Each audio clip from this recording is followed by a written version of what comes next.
Hi, everybody. This is Advocate Lucinda, your empowerment lawyer. Well, you know, the key to every lawsuit is the complaint. Don't you agree? And you can be sure, litigant, when you file a complaint, the defendant will be looking for grounds to file a motion to dismiss. And that's what we're going to talk about today. Why a judge might dismiss a plaintiff's complaint. Well, don't hear it from me, but we're going to hear it straight from the judge. So let's get started. One of the reasons a judge might dismiss a complaint is because it is voluminous. And to help me illustrate this point, we're going to look at the UPS Store Inc. versus Robert Hagen, Thomas Hagen, and Hagen Enterprises Inc. You can find that at 99 Federal Supplement, 3rd, 426, Southern District of New York, and it's a 2015 case. Judge William Pauley wrote the opinion. Judge Pauley said voluminous pleading is self-defeating. It chokes the docket and obscures otherwise meritorious claims and defenses. It can also unnecessarily highlight fatal weaknesses in a party's case. Judge Pauley cited another case, Wireless Inc. Court versus Facebook Inc., stated, a plaintiff can plead himself out of court by alleging facts which show that he has no claim, even though he was not required to allege those facts. Talking about giving away too much information, this is it. So let me give you some background on this case. UPS filed a 175-page complaint and attached over 1,400 pages of exhibits. The defendants responded with a 210-page, 1,020 paragraph answer containing 12 counterclaims.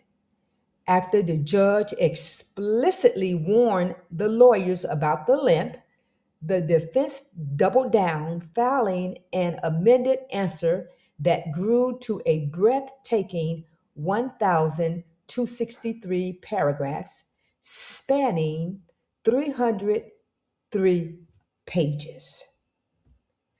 Judge Pauley dismissed 11 out of the 12 counterclaims on their merits and ordered both sides to entirely rewrite and prune their pleadings, stripped of the surpluses and exhibits that conforms to Federal Rules of Civil Procedure 8. And he also stated failure to comply may result in sanctions. And Judge Pauley's reasoning, he stated, a troubling trend toward prolixity in pleading is infecting court dockets in this district and elsewhere, and he reiterated, voluminous pleading is self-defeating. It chokes the docket and obscures otherwise meritorious claims and defenses. The next example is a shotgun pleading.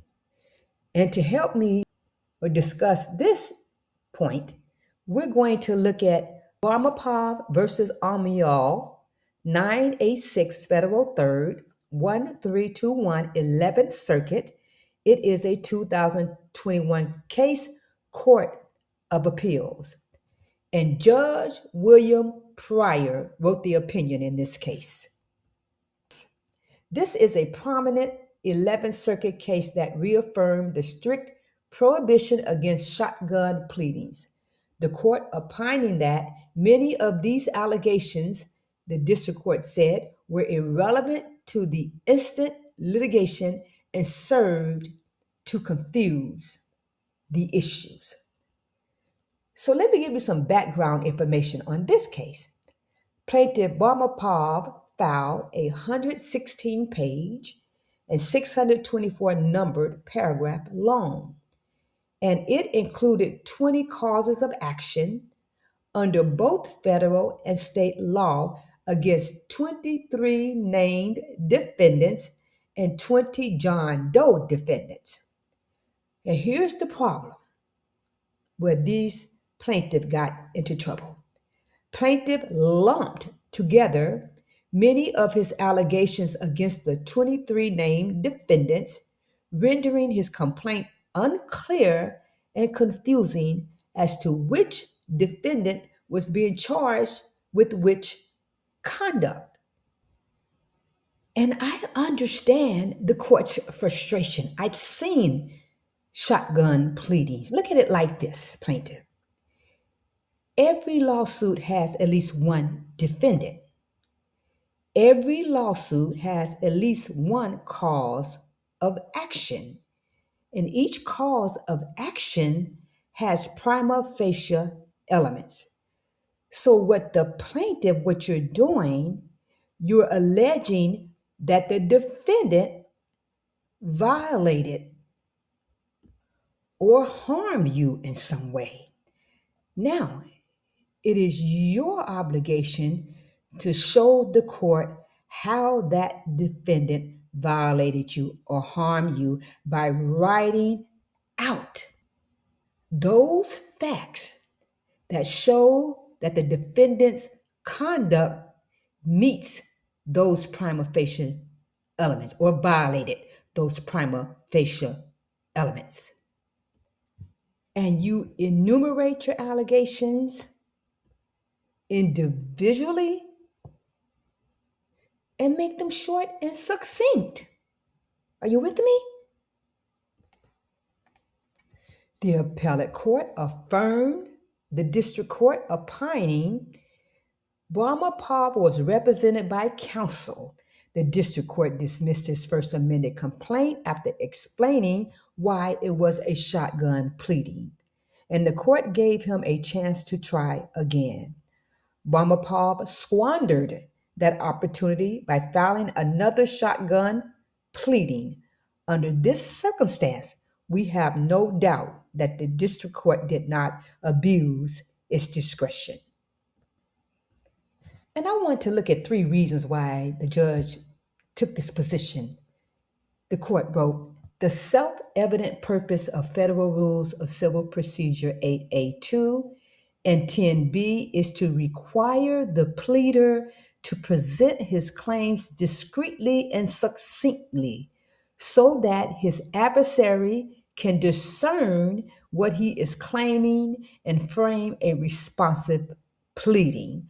Quoting Whelan versus Palm Beach County Sheriff's Office, 792 Federal 3rd, 1313 and 1320, 11th Circuit, and it's a 2014 case. Reasoning 2, the court stated that shotgun pleadings are flatly forbidden by the spirit, if not the letter, of these rules because they are calculated to confuse the enemy. Now that's the court using the word enemy and the court, so that theories for relief not provided by law and which can prejudice an opponent's case, especially before the jury, can be masked. Citing TDS Inc. versus Shelby Mutual Insurance Company, 760 Federal 2nd, 1520 and 1544, number 14, 11th Circuit, and it's a 1985 case. And the third reasoning, the court wrote, that besides violating the rules, shotgun pleadings also waste scarce judicial resources, inexorably broaden the scope of discovery, wreak havoc on appellate court dockets, and undermine the public's respect for the courts, citing 5 Micro 878 Federal 3rd at 1295. Another situation where a judge might dismiss a complaint is because the complaint is argumentative.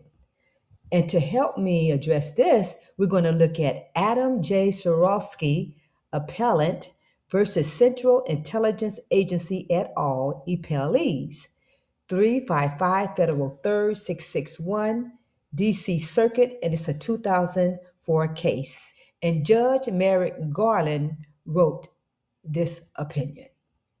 The court criticized the pleading for being argumentative, verbose, and replete with advocacy, stating it violated the core requirement for a concise, straightforward statement of facts. So let me give you some background information on this case. Plaintiff filed a 119 pages long, 367 numbered paragraphs complaint against his former employer.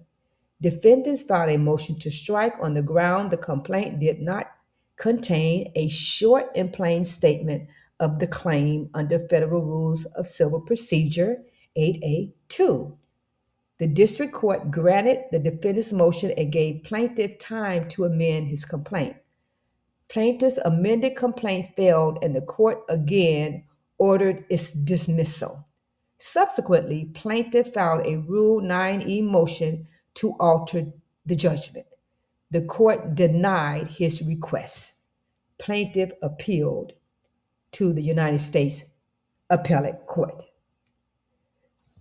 The court granted defendant's motion to strike plaintiff's complaint on the ground it was neither short nor plain, but rather a repetitive, discursive, and argumentative account of the alleged wrong suffered by the plaintiff. The court dismissed plaintiff's complaint after his amendment failed. The court writing, although Sorosky had reduced the pleadings to 61 pages and 105 paragraphs, the court found that the amended complaint was still prolix and burdened with a bloated mass of unnecessary details.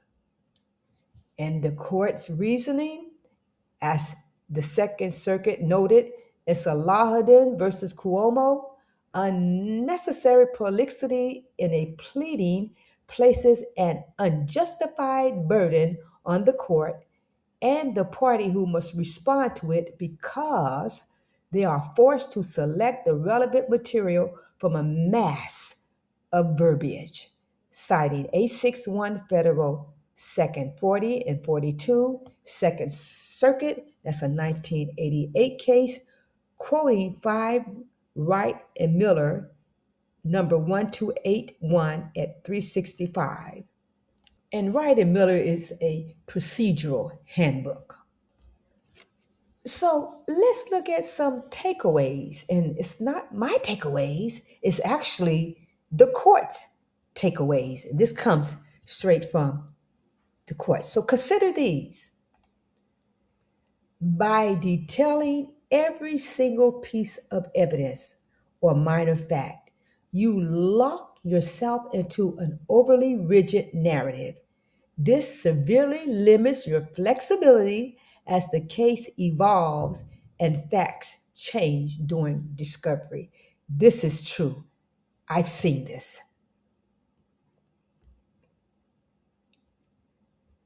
Consider this. If a judge has to dig through 100 pages just to find the core legal allegations, it prejudices the opposing party and it frustrates the court, specifically the judge. And you don't want to unnecessarily frustrate the judge. While evidentiary facts are crucial, they do not all belong in the body of the complaint. Let me say that again. They do not all belong in the body of the complaint. Many litigators use detailed attachments, indexes, or appendices to support their claims while keeping the main pleading concise.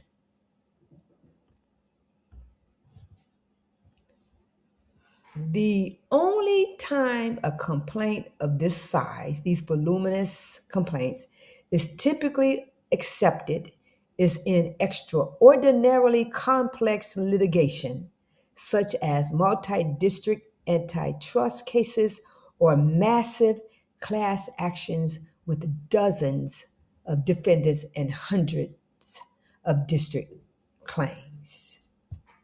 And while the Federal Rules of Civil Procedure does not cite a maximum page limit, follow Rule 8. Write a short and plain statement. Live today, fight tomorrow. I am Advocate Lucinda, and until next time, be empowered. Take care.